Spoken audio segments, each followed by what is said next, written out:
But I think there's one last way that we can have a problem with the yoke that we carry. And this one's particular to Christians. Christians often wear a yoke that's not secure. So again, to press the yoke metaphor a little bit farther, if you put the U-ring on the animal, but you don't secure it at the top, the U-ring is going to fall off, and it doesn't matter how many times you put on, the animal is eventually going to get away. And very often, Christians do this. We like the idea of being yoked to Jesus. We might even call ourselves ones who are yoked to Jesus, but our lives look like we kind of just want to go off and do whatever we want and occasionally come back and yoke ourselves to Jesus for about an hour on Sunday morning. We wear a yoke that is not secure. And if you can imagine a yoke that's not secure on a pair of oxen and the chaos that would ensue, the same is happening in our lives. Jesus says that the yoke that you have with him needs to be secure. You need to be with him, to walk with him, to go the direction he's going, to not go off to whatever you want to do for a time or a season, but to stay with him if you want to experience the rest that he has. The way he says it in the text is like this. He says, "Take my yoke upon you and learn from me." What's learning? Well, for those of you who maybe haven't done it in a little while, learning is when you watch or listen to somebody do or say something that you are supposed to repeat, whether in word or in action. And that requires repetition, hearing it again and again or watching it again and again until you can repeat the task yourself. That's what Jesus is saying. Learn from me. Listen to what I say. See what I do. And the more you do that, the more you'll start saying it, the more you'll start doing it, and you will find rest for your souls. To maybe give us a picture of this, maybe a little bit differently, have you ever seen a runner? Not a person who runs, but a runner.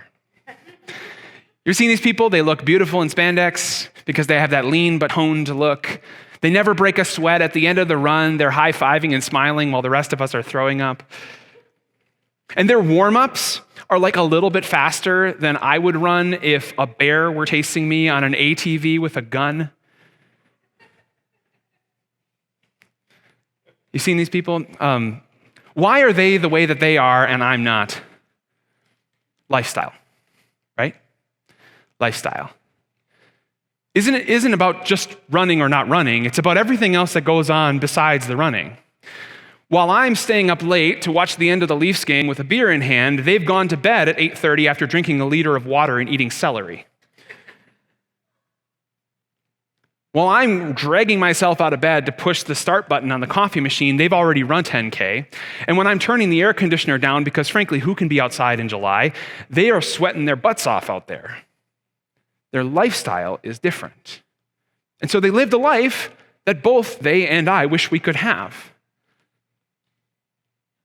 But how quickly we ignore that same call from Jesus. Jesus says, I have a life for you, an abundant life, a life free from all the anxiety and worry and weariness and burdenness that you feel. But you hope that by just going out and jogging a couple miles once a week, you're going to get in shape. This is a lifestyle. To maybe use a different mode of looking at this, there's a business axiom that goes like this. Every system is perfectly designed to get the results it gets. You understand this statement? Very often we think that if we put a certain system in place and it's not getting the results that we want, we're not as efficient or productive or happy or healthy as we wish we were, we think the problem is we need to try harder at the system. But the problem is actually the system is perfectly calibrated to get the results that it's getting. Look at your life. You're trying to be happy, healthy, productive, efficient, but you're anxious, weary, burdened, worried, hurried. It's not because you're not trying hard enough. It's because the system is broken. You're wearing a yoke that doesn't fit, or a yoke that's hitched to things that don't give life, or a yoke that you just want to abandon at any given time. Learn from Jesus. Be yoked to him. Walk with him. Listen to him. See him. And you will find rest for your souls.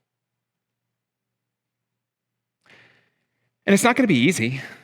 I mean, Jesus says as much. He says for two reasons. One of them we read earlier in the text. That whole section that I read early about him talking about the children who are saying, we sang a dirge for you and you didn't mourn or whatever. I'm not going to explain that whole section of the text because we're going to go through that actually early in 2023. But just for now, trust me, this is what Jesus is saying in that text. People want me to fit into their life, not them to fit into my life. They want me to align with what they already think, what they're already doing, what they already believe, what they already value, what they already spend their time and money and energy on. They want me to fit into that, and I will have none of it. If you want to know God, Jesus says, if you want to be in his presence, he says in verse 27, then you have to walk with me. You have to make this a lifestyle. Now, to be clear, this is not about salvation. I think we need to say that. You're not saved because you live the lifestyle of Jesus. You're not saved because you're cutting things out of your life particularly well or because you're not particularly hurried. That's not the point. You're saved because Jesus saved you, full stop. He baptized you. He feeds you his body and blood. He gives you his word. He forgives all your sins and your inability to see him as restful. He forgives all of it.